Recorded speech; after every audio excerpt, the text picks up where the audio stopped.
अलैकुम प्यारे तुलबा और मोअज़्ज़ज़ समाईन। आज के दिन का टॉपिक है present and definite tense, act voice and passive voice. यानी आज हम फ़िल हाल मुतलक के फ़िल मारूफ और फ़िल मजहूल पर अमली तौर पर काम शुरू करते हैं। लेकिन काम शुरू करने से पहले इसका फार्मूला स्ट्रक्चर आप समझे। फार्मूला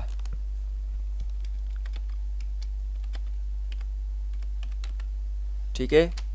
फार्मूला स्ट्रक्चर सबसे पहले सब्जेक्ट होता है फ़िक्रे के शुरू में, फिर ऑब्जेक्ट, ऑब्जेक्ट के बाद फर्स्ट फॉर्म, ठीक है, फर्स्ट फॉर्म या फर्स्ट वर्ब प्लस ऑब्जेक्ट होता है, ठीक है, आखिर में फुल स्टॉप। ये एक्ट वॉइस हो गया। सामने में लिखता हूँ A dot V means act voice, ठीक है। अब लिखते हैं इसका पैसिव वॉइस। पैसिव वॉइस इसका एच प्लस एच नहीं, इसका passive voice object plus object के बाद helping verb plus helping verb के बाद थ्री यानी third form of the verb, by के बाद सब्जेक्ट, सब्जेक्ट के बाद फुल स्टॉप, इसके सामने पैसिव वॉइस, ठीक है। ये इसका पैसिव वॉइस हो गया। अब हम इस पर प्रैक्टिकल काम शुरू करते हैं। ओवैस सेब खाता है। इस पिक्चर में ओवैस है, ठीक है, एक लड़का है, फर्ज किया इसका नाम ओवैस है, ठीक है। ये सेब है उसके हाथ में और ये सेब को खाता है, ठीक है। ये ओवैस।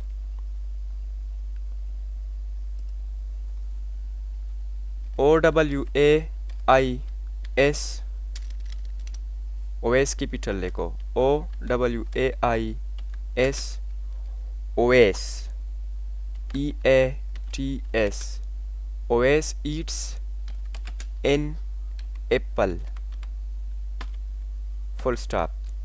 इसका passive voice an apple, an apple helping verb मैंने आपको कहा था कि इज और एम एस में इस्तेमाल होता है। इन एप्पल इज थर्ड फॉर्म मैंने आपको कहा था फार्मूले के मुताबिक। स्क्रीन की तरफ फार्मूला देखो, ठीक है। इन एप्पल इज ईटन, ईटन फार्मूले के मुताबिक, बाई फार्मूले के मुताबिक सब्जेक्ट कौन है, Owais, OWAIS, Owais, full stop, ठीक है। ये इसका पैसिव वॉइस हो गया। आबिद क्रिकेट खेलता है। पिक्चर में आबिद भी है, ठीक है, ये उसके हाथ में बल्ला है। फिर हम इस पर एक सेंटेंस, अच्छा, इसका पैसिव वॉइस सेब ओवैस के ज़रिए से कहा जाता है। यानी हम बात को दो तरीक़ों से करते हैं किसी के सामने।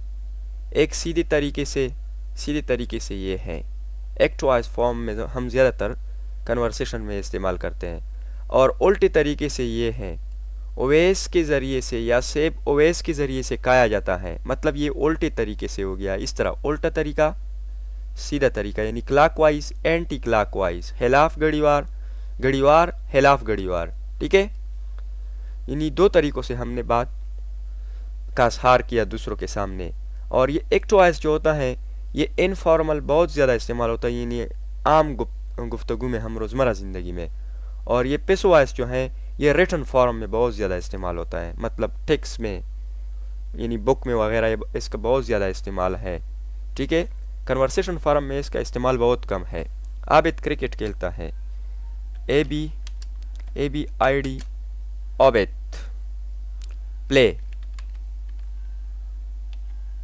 Place, cricket, full stop. इसका पैसिव वॉइस मतलब ऑब्जेक्ट, इसमें आबिद सब्जेक्ट है, ये, ठीक है, आबिद सब्जेक्ट है, प्ले मेन वर्ब है जिसको प्रिंसिपल वर्ब भी कहते हैं, और क्रिकेट जो है ये ऑब्जेक्ट है, यानी आबिद क्रिकेट पर काम करता है, मतलब और सब्जेक्ट का काम है काम करने वाला, वर्ब का काम है सब्जेक्ट के मुतालिक मतलब कोई काम बताता है, और ऑब्जेक्ट जो है ये एक्शन रिसीव करता है, हासिल करता है। तो यहाँ पर आबिद जो इस पर अमल करता है ये ऑब्जेक्ट है, क्योंकि हम कहते हैं कि ऑब्जेक्ट पर काम होता है। तो ये सब्जेक्ट, ये क्रिकेट जो है ये ऑब्जेक्ट है और ये आबिद से एक्शन को रिसीव करता है, और ये डूअर है यानी एक एजेंट है, मतलब काम करने वाला है। ठीक है, इसका पेसोआइस, इस क्रिकेट को यहाँ से उठा के आबिद की नीचे, क्रिकेट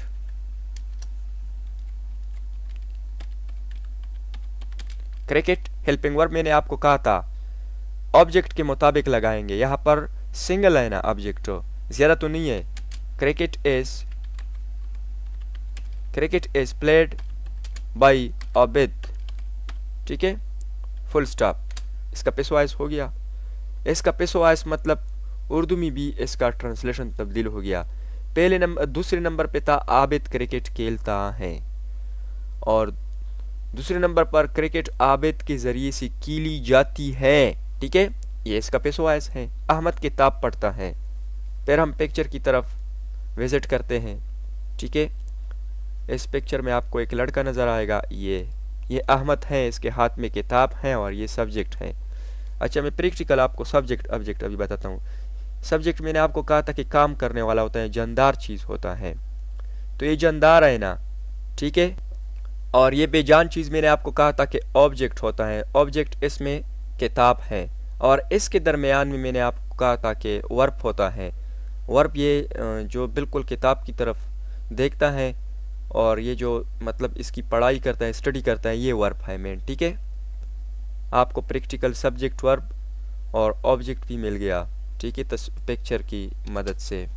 तो यहाँ पर अहमद किताब पढ़ता है, Ahmad reads the book, Ahmad read the book, full stop. किताब अहमद के जरिए से पढ़ी जाती है, इसका passive voice the book is read by Ahmad. ठीक है, अच्छा एक पॉइंट मैं फिर आपको बताता हूँ, मतलब तवज्जो से सुने।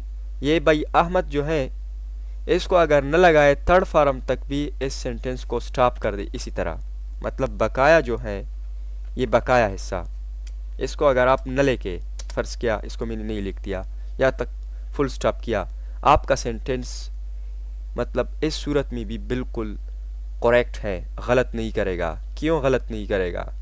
क्योंकि हमने तो अहमद काम करने वाला चीज़ छोड़ दिया, नहीं छोड़ दिया, कोई बात नहीं है।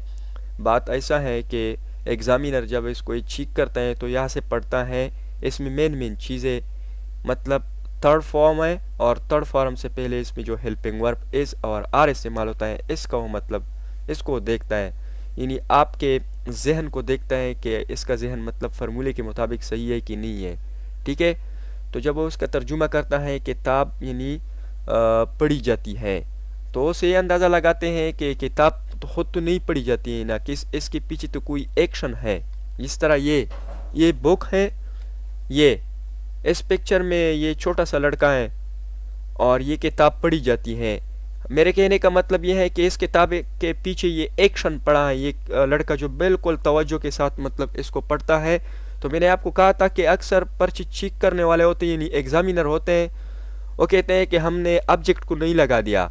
ऑब्जेक्ट अगर आप न लगाए तो आपका फिक्र बिल्कुल दुरुस्त है, क्योंकि हम ये अंदाज़ा लगाते हैं कि इसके पीछे कोई अमल करने वाला है जो किताब को पढ़ता है। तो इस किताब को अमल करने वाला ये लड़का आपको नज़र आ गया, ठीक है, और ये किताब है। यानी अगर इस लड़के को अगर आप इसमें रिटन फॉर्म में न लगाए फिर भी आपका सेंटेंस बिल्कुल तारुली मुकम्मल तौर पर बिल्कुल करेक्ट है। ठीक है, इसमें आप टेंशन मत ले, मैंने प्रैक्टिकल आपको वाज़ेह किया।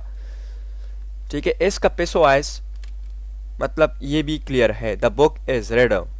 चलो मैं आपको फुल लिखता हूँ, द बुक इज सॉरी,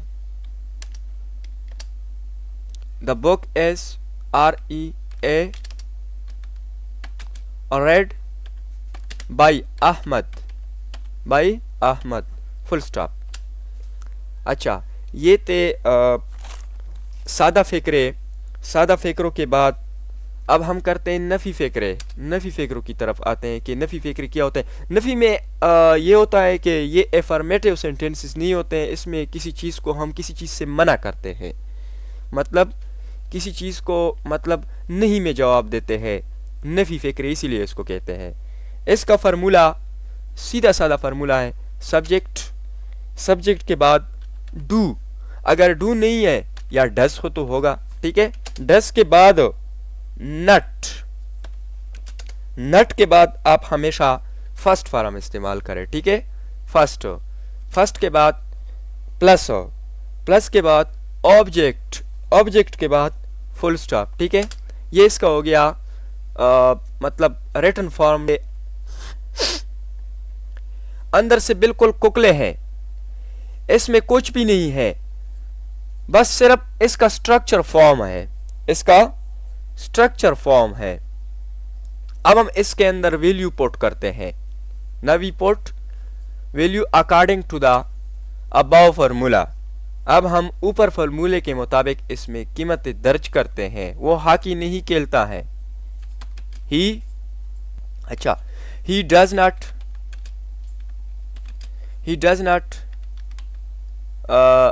खेलना है ना, he does not play hockey, वो हॉकी नहीं खेलता है। अच्छा, अक्सर जितनी भी स्टूडेंट्स होते हैं गलती करते हैं, बहुत ज़्यादा गलती करते हैं। वो ये कंसीडर करते हैं कि वो कहते हैं कि प्रेजेंट इंडेफिनिट टेंस में फर्स्ट फॉर्म के साथ हम यहाँ ये फर्स्ट प्रिंसिपल वर्ब है, इसके साथ वो एस या ई एस का इजाफा करते हैं।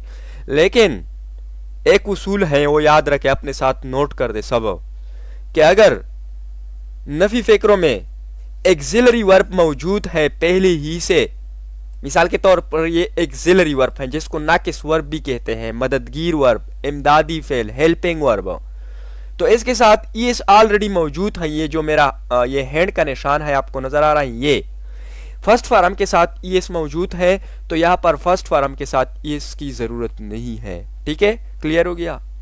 Thank you very much. अच्छा, इसका स्ट्रक्चर फार्मूले के मुताबिक, यानी इस फार्मूले के मुताबिक हम पुट करते हैं। ये फार्मूला जो मैंने हाईलाइट किया आपको नजर आ रहा है पेसोआइस का, ये तो एक टोआइस में था, ठीक है, सीधा साधा। अब हम मेन फार्मूला, हमारा काम जो है पेसोआइस के साथ है। फार्मूले के मुताबिक हॉकी, HOCKEY, हॉकी, मैंने आपको कहा था हेल्पिंग वर्ब, हम ऑब्जेक्ट के मुताबिक हेल्पिंग वर्ब का इजाफा करते हैं। यहां पर हॉकी सिंगुलर नाउन है और सिंगुलर वाहिद भी है। हॉकी एस फार्मूले के मुताबिक नट, मैंने आपको क्या कहा था, पैसिव वर्ब इसमें इस्तेमाल होता है, या थर्ड फॉर्म भी इसको कहते हैं, पास्ट पार्टिसिपल भी इसको कहते हैं, पैसिव वर्ब भी इसको कहते हैं। Hockey is not played, PLAYAD, played by कौन, him, very good, full stop, ठीक है। ये इसका हो गया पेसोआइस स्ट्रक्चर, ठीक है। वो कपड़े नहीं सीती है, कपड़े सीना मतलब सिलाई का काम है, मुअन्निस की तरफ सीगा है, वेमेन की तरफ, वो कपड़े नहीं सीती है। She does not sew the clothes, CLOTHES, the clothes, full stop. The clothes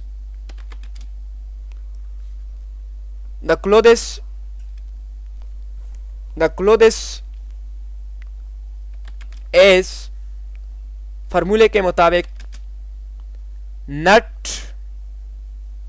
sewed, SEWED, sewed, इसको सिउन भी लिख सकते हैं, सिउन, ठीक है। sewed by her, full stop. फार्मूले के मुताबिक मैं पुट करता हूं द क्लोथेस, इधर मैंने आपको कहा था कि ऑब्जेक्ट है, इधर भी ऑब्जेक्ट है, द क्लोथेस मैंने नहीं लिख दिया, ठीक है। दोबारा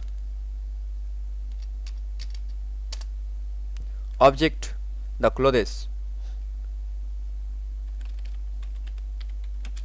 द द क्लोथेस फार्मूले के मुताबिक इज नट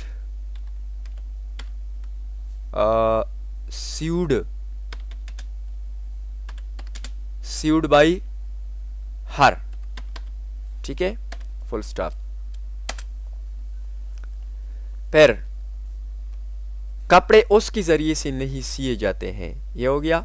चोर सच नहीं बोलता है, चोर सच नहीं बोलता है। Thief thief thief does not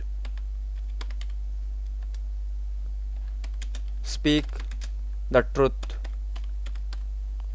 ठीक है, पेसोआस इसका अब बताओ। द ट्रूथ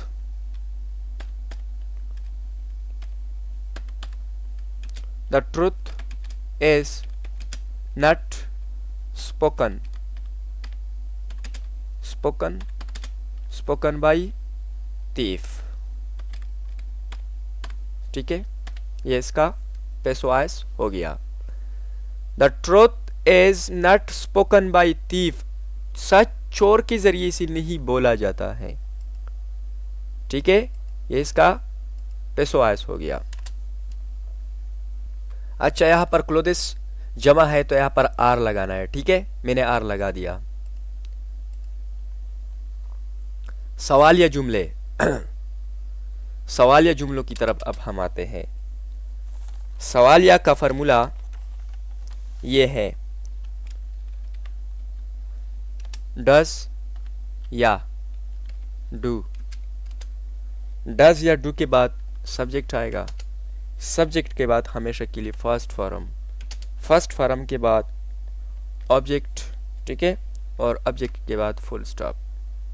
यानी डज या डू को शुरू में और इसके बाद सब्जेक्ट, यानी सब्जेक्ट और इस डज और डू की जगह को हम सिर्फ तब्दील करते हैं, बाकी इसमें कोई तब्दीली नहीं है।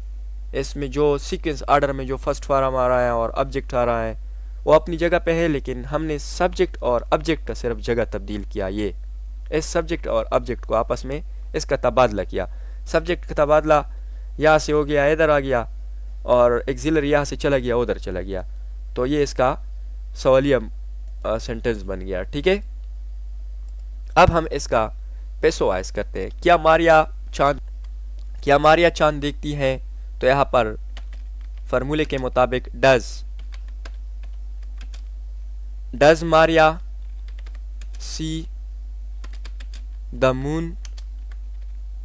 ठीक है, आखिर में सवालिया का निशान अक्सर लड़के ये नहीं लगाते हैं। Does Maria see the moon, इसका पेसोआइज द मून इज गलत।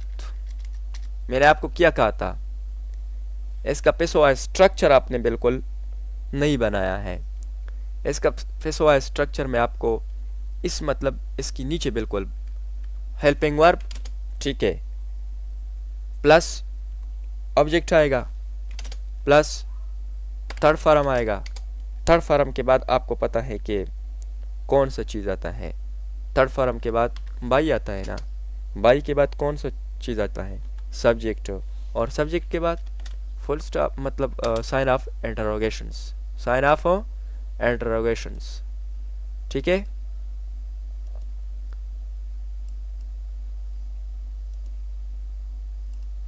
तो ये helping verb, object, third form. तो इसमें हेल्पिंग वर्ब डज और डू है ना, तो यहाँ पर डज और डू की जगह पर यहाँ पहले हम ये ऑब्जेक्ट को यहाँ से उठाते हैं, ऐसे सब्जेक्ट बनाते हैं। तो फिर इसका हम ख्याल रखेंगे कि आया ये तो जमा फॉर्म में तो नहीं है, या वाहिद फॉर्म में तो नहीं, यानी सिंगुलर है या प्लूरल है। तो यहाँ पर द मून वाहिद है, लिहाजा हेल्पिंग वर्ब इज आएगा। इज द मून सीन, सीसा सीन बाई मारिया। ठीक है, आखिर में फुल स्टॉप। क्या चांद मारिया के जरिए से देखा जाता है, क्या चांद मारिया के जरिए से देखा जाता है, पेसोआइज हो गया। क्या तुम झूठ बोलते हो,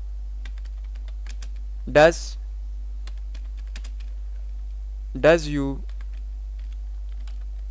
स्पीक द ट्रुथ, क्या तुम झूठ बोलते हो? डज यू झूठ बोलना, टेल अ लाई, SPEAK, यहाँ पर सच बोलना, वो झूठ बोलता है। Does you tell a lie, passive voice, do you tell a lie. ठीक है, यहाँ पर मैंने आपको कहा था कि do second person pronoun you और दे वी आई के साथ डू आएगा, ही शी इट के साथ डज आएगा। तो यहाँ पर क्या तुम झूठ बोलते हो, do you tell a lie, do you tell a lie, आखिर में सवालिया का निशान। इसका पेसोआस अलाई के मुताबिक यहाँ पर डू को ख़त्म कर दे, is a lie, told, TOLD, told by you, full stop. क्या झूठ तुम्हारे जरिए से बोला जाता है, पेसोआस इसका हो गया। ठीक है, क्या आप कबड्डी खेलते हैं, आप है ना पैर, डू, यानी क्या आप कबड्डी खेलते हैं, do you play kabaddi, KABADDI,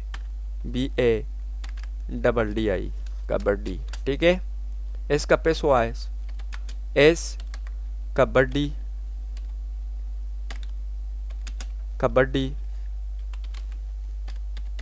played by you. ठीक है, सवालिया का निशान। ये कबड्डी गलत। ठीक है, ये इसका पेसोआस हो गया। क्या वो आम कहता है, इस पिक्चर पर हम पिक्चर की तरफ विजिट करते हैं, आपकी मतलब आपको समझाने की खातिर। इस पिक्चर में इस पर क्वेश्चन हुआ है कि क्या वो मतलब सेब कहता है या आम कहता है। नहीं, ये तो सेब नहीं कहता है, आम कहता है मेरे ख्याल में। ठीक है,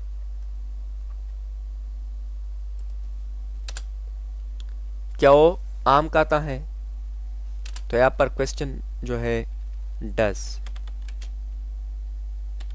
does he eat the mango,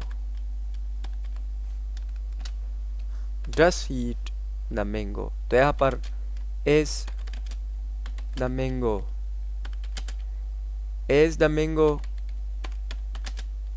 eaten by her, passive voice इस हो गया। ये मैंगो है, यहाँ पर सब्जेक्ट है, एक मैंगो है, ज़्यादा नहीं है, तो मैंने मैंगो का ख्याल रखते हुए इधर भी मैंने इधर सब्जेक्ट, ठीक है, यानी इस ऑब्जेक्ट का ख्याल रखते हुए इधर भी मैंने इज लगाया। ठीक है, और थर्ड फॉर्म बाई और ऑब्जेक्ट, बाई ओ है ना, बाई हर तो नहीं है, बाई हेम। ठीक है, सेंटेंस को गौर से फिर पढ़ ले। Is the mango eaten by him, he him. ठीक है, क्लियर हो गया। अच्छा, नफी और सवालिया फ़िक्रे, नफी और सवालिया फ़िक्रों की तरफ अब हम विजिट करते हैं कि नफी और सवालिया फ़िक्रे वो किस तरह होते हैं। इसका formula helping verb plus subject plus not plus first plus object, full stop. Nafi और सवालिया में भी सवालिया का निशान, ये एक चॉइस हो गया। और इसका passive voice helping verb plus object plus not plus third form plus by plus subject full stop. ठीक है, ये इसका हो गया। ये इसका ख्याल मत रखो, ठीक है। इसको अगर मैं सीधा कर दूं कंप्यूटर के मुताबिक तो फिर ये इसका एक चॉइस फार्मूला बन जाता है। इसी वजह से मैंने उसको इग्नोर किया, ठीक है, क्योंकि एक कंप्यूटराइज ग्रामर है। क्या आप हद नहीं लिखते हैं, इस पर क्वेश्चन हुआ है, ठीक है। ये उसको कहता है कि क्या आप हद नहीं लिखते हैं। ये हाथ है इसके हाथ में और इसको कहते हैं क्या आप खत नहीं लिखते हैं, ये इसको कहता है, ठीक है। ये दोनों आपस में बातें करते हैं। अब हम आते हैं डज, आप है ना, does you do you not write a letter, सवालिया का निशान। इसका पेशवाइस एज है ना, हेल्पिंग वर्ब, सिंगल, यहाँ पर सिंगल ऑब्जेक्ट है, लिहाजा is a letter, is a letter फार्मूले के मुताबिक, इज अ लेटर नॉट और रिटन, WRITTEN। मैंने आपको कहा था कि पैसिव वर्ब, क्योंकि पेशवाइज करते हैं, इसको पैसिव वर्ब भी कहते हैं। WRITTEN रिटन बाई यू, आखिर में full stop. Is a letter not written by you, ठीक है। क्या आप दूध नहीं पीते हैं, do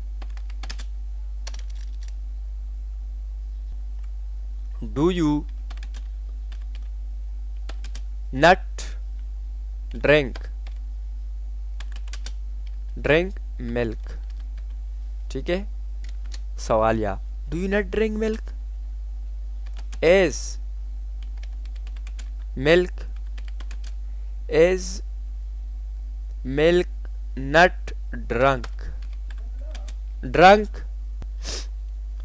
is milk not drunk by you, is milk not drunk by you, यानी क्या आप दूध नहीं पीते हैं, ये क्या दूध आपसे नहीं पिया जाता है। Is milk not by drunk फार्मूले के मुताबिक हेल्पिंग वर्ब इज है, ऑब्जेक्ट ये मिल्क है, नॉट फार्मूले के मुताबिक है, थर्ड फॉर्म ड्रंक भी है, बाई और सब्जेक्ट यू, ठीक है। और ये भी फार्मूले के मुताबिक बिल्कुल दुरुस्त है। ये इसका पेशवाइज फॉर्म में हो गया ना। अच्छा, ये हो गया इसका पेशवाइज में। खिलाड़ी कब क्रिकेट खेलते हैं, इसी किस्म के फ़िक्रों का तर्जुमा, अगर मतलब फ़िक्रे के दरमियान में क्यों, कहा, कब, किधर, तो फिर इसका तर्जुमा हम WH से करते हैं, या वेन से होगा, या हु से होगा, या वाई से होगा, या वेयर से होगा, या वेयर से होगा, या वाई से होगा, या वट से होगा, ठीक है। लेकिन यहाँ पर खिलाड़ी कब क्रिकेट खेलते हैं, तो यहाँ पर वो खिलाड़ियों के बारे में मतलब इसका मतलब वक्त हमें वो पूछता है कि वो कौन सा वक्त होगा कि वो क्रिकेट मतलब खेलता है, सुबह का वक्त है, शाम का वक्त है। तो मेरे ख्याल में अक्सर शाम के वक्त वो खेलते हैं, दिन के वक्त होते हैं स्कूल जाते हैं या मतलब नौकरी करते हैं, ठीक है। तो यहाँ पर व्हेन कब है ना, when the player, when PLAYER, when the player play cricket, सवालिया का निशान इसमें भी लगाए, ये डबल इंटरागेटिव इसको कहते हैं, डबल सवालिया। when the player play cricket, इसका पेशवाइज when, ठीक है। क्रिकेट है ना, मैंने आपको कहा था एक मिस्टेक मैंने किया, ठीक है। यहाँ पर मैंने मिस्टेक किया, द प्लेयर है, तो यहाँ पर डू को बिल्कुल एक्सिलरी को मैंने इग्नोर किया है। सही हो गया। फिर